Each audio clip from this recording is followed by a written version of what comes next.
another episode of Throwing It Back with Sean Farrell. I am Sean Farrell. God is great all the time. All the time, God is great. Jesus Christ died and he rose again. Let's go ahead and get into it. Okay, so hold on, right here. All right. So NBA players have superstitions. Okay, NBA players have superstitions, right? And so,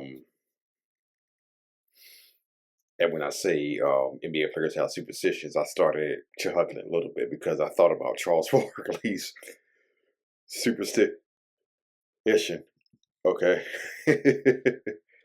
which I'm going to show in a second. But NBA players have superstitions like one I can think of is Jerry Stackhouse. So Jerry Stackhouse had to eat gummy bears before every game. Okay, Jerry Stackhouse had to do it. He had to eat gummy bears before every game. So just the superstitions like that. And so, hold on, let me see if I can find it. Got some superstitions. Yeah, every game I would have. Hold on, okay. Back and it was nothing to me but watch film and practice.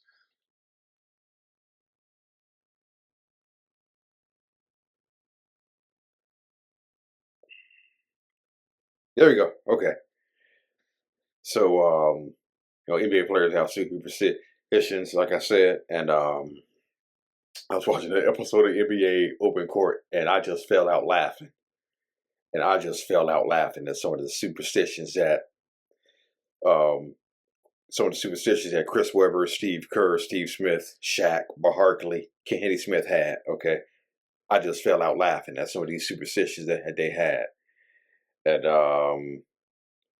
it's a little bit of a long-winded clip, but yeah.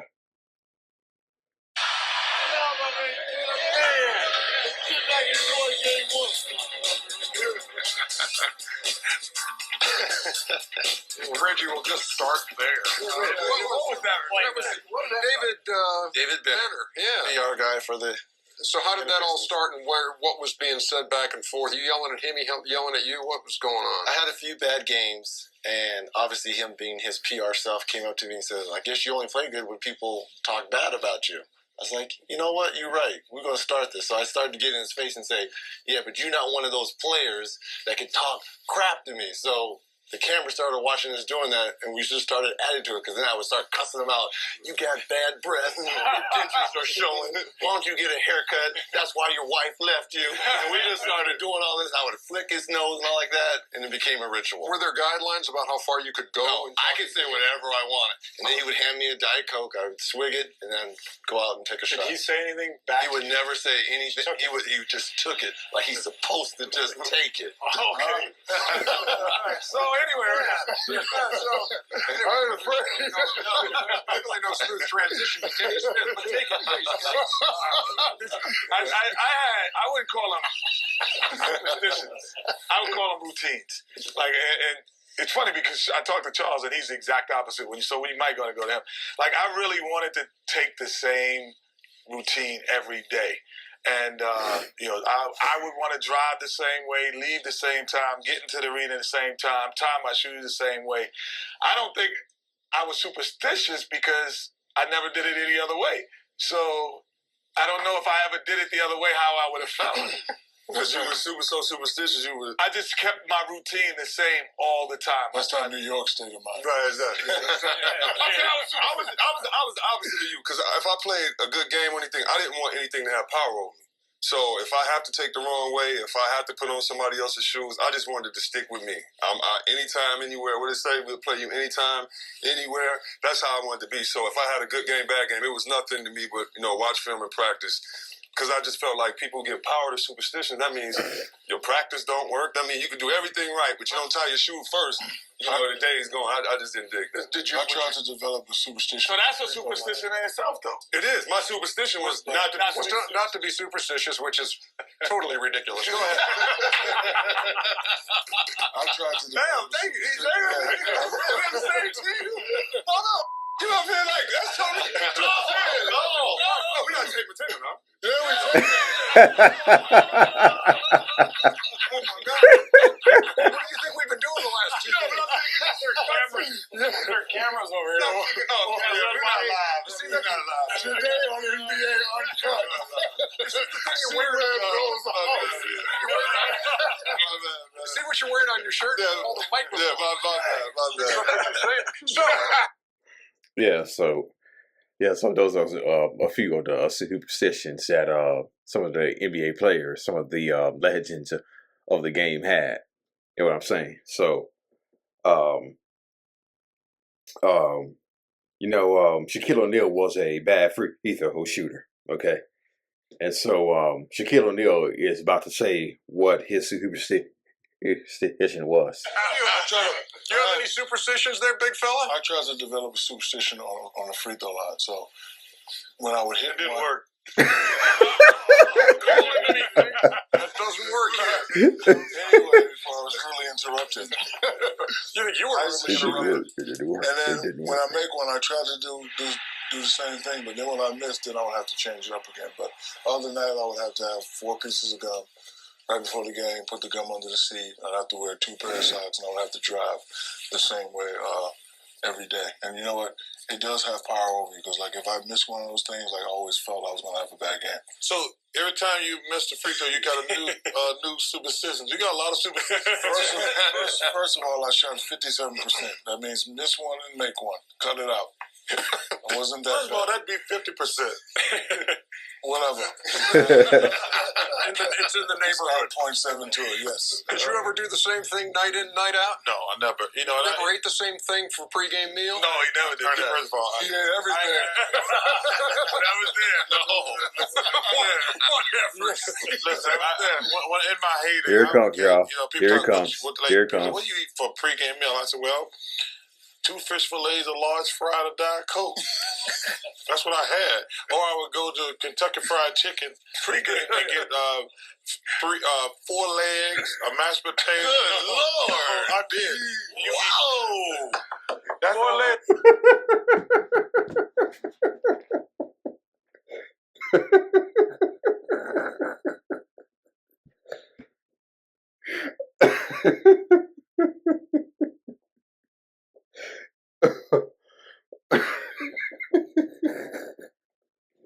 That's the one that really had me falling out laughing. Charles Barkley. 2 fish fillets, a large fry, and a Diet Coke. Then you go to KFC and get 4 legs of mashed potatoes. But what put that over the top was Reggie Miller, when Reggie Miller was like, good Lord. Wow. Oh, man. Oh, man. 4 legs. Oh, yeah. I love 4 legs. 4 human legs. I did. But no, you know, it's so funny. We were doing a game last year. One of the announcers said something about, hey, you know, a guy had a monster game. That's, ooh, man, if I was him, I'd drive to the game the same way. And I get on there, I said, that's the stupidest thing I ever heard. You drive away, you look at the traffic report and see which way got less traffic. You don't drive to a game a certain way just because you had a good game. Steve Kerr, you got some super. Yeah, every game I would avoid eating 2 fish fillets. At that point, I knew I was right. Hey, man, that tartar sauce? I love tartar sauce. How about it, Smitty? I had a free throw ritual, you know, for my mom and my sister who passed away. Where I would touch my tattoo, went through that. But I think the strangest superstitious ritual I ever seen was teammate Harold Miner. Everything he had to touch with his nose. Before he put his shoes on, he touched his nose. Before we get on the team bus, he touched the bus with his nose. Are you serious? I'm serious. Come on, man. But he Everything. touched the bus with his Everything with his nose. I guess he had a Did he feel thing. explain it? He never explained it. I mean, he would get his shoes before he put them on, and he touch it with his nose. If you watch his free throws, he would touch it with his nose. Ever seen him Around touch a his back. fish fillet with his nose? No, I haven't. So that was one of the strangest things as a teammate, seeing other, Harold. Anybody here ever close enough to Karl Malone at the free throw line to hear what he was saying? No. No. Really? I've heard people ask Karl about that. I don't think guys want to tell you what they're saying. Because I've heard that, everybody's always tried to guess what Karl was saying, and they've asked Karl what he was saying. And he said, I'm not going to tell you, because he wanted to keep it private. Superstitions and things that aren't superstitions all being discussed here on Open Court on NBA TV.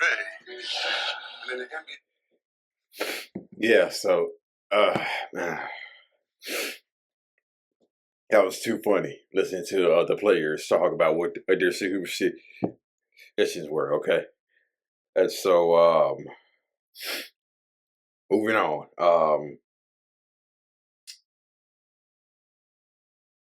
So it was Game 7 of the 1984 NBA Finals. Okay, and the Celtics were in the process of getting their 15th championship. And we all know Larry Bird wasn't fast. He was slow. He could barely jump, okay? But he could beat you in so many other ways, okay? And so it's Game 7, and Magic misses a shot. And this is probably one of Larry Bird's greatest plays, if not a great play in NBA history. Here it is, right here. Off the mark. Lakers had several chances, and here's Larry Bird chugging down the court. Well, first of all, Larry Bird can only jump that high, so he must have been feeling awfully good. Game 7, the margin of error is very slim. You don't want to try to go up and get blocked and miss the dunk. He finishes the play. So when he does something like that, a dunk, everybody's like shocked, like shell shocked, like, what? Larry Bird can dunk? And in traffic, and in the 7th game of the World Championship. Yeah. So you heard what Magic said. Larry Bird must have been feeling really good if he got up there like that and to dunk, okay? Because Larry Bird primarily played on the floor. But I've seen some Larry Bird clips before where he would dunk. Yeah, I saw also some clips. He didn't dunk often, but I did see some clips where Larry Bird would dunk. Like he had a Dennis Rodman, Lord have mercy. He put the dunk he had against Dennis Rodman at the 1987 Eastern Conference Finals, where he was being guarded by Rodman. He turned on Rodman and did a reverse dunk. Okay. And yeah. So so Larry Bird must have been feeling pretty good, like Magic said. We moved from Larry Bird's dunk to, I think it's one of probably a top 5 poster in NBA, if not basketball history. Okay. Vince Carter's dunk in the Olympics. Here it is.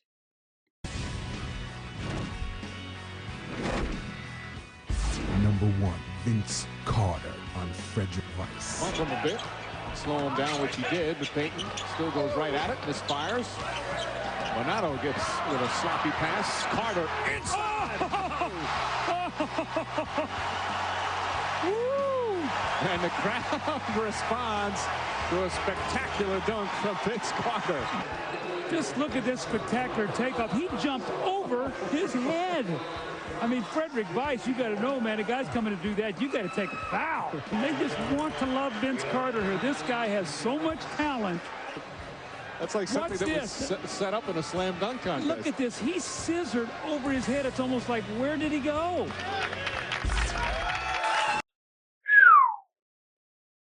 Man. I think he has an argument of being one of the greatest dunk in basketball history, okay?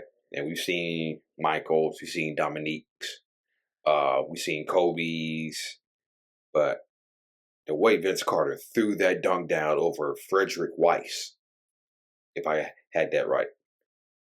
And Frederick Weiss was actually drafted by the New York Knicks, believe it or not. Yeah, he was drafted by the New York Knicks. And then Vince Carter dunked on him. Yeah, so Frederick Weiss probably has again thoughts about coming to the NBA after Vince Carter put him on a poster for life. Okay. And so Frederick Weiss, he's probably still being remembered as the guy that Vince Carter dunked on in the Olympics. Okay. So Tyron Lue. Okay. So Tyron Lue was drafted by the Lakers in 1998. He was kind of brought along slowly in the lockout season of 1999, but towards the end of the season, he started getting more playing time. The Lakers did have a couple of other point guards on their roster. They had Derek Fisher, who had been there for a few years, and they had Derek Harper, who was in his final season as an NBA player. Okay, so they had two veteran guards that Tyron Lue could learn from. Okay, and so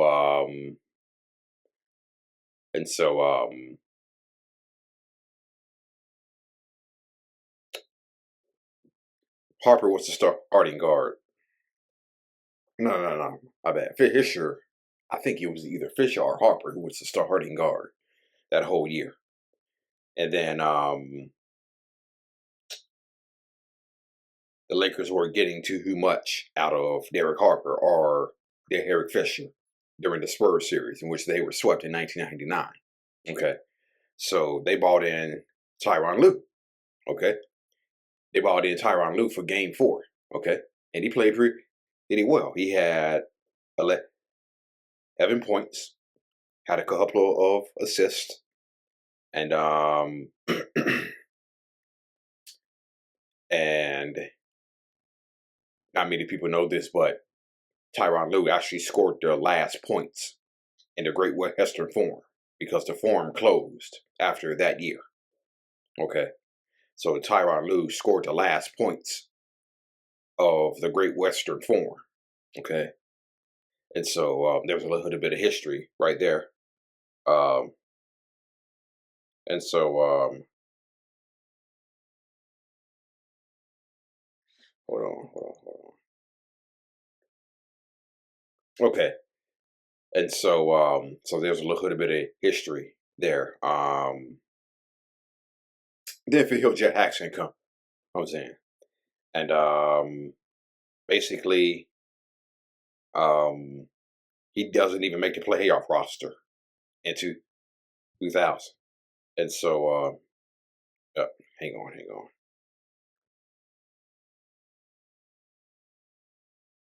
I have a point I'm trying to get to, so I'm going to pause for a second.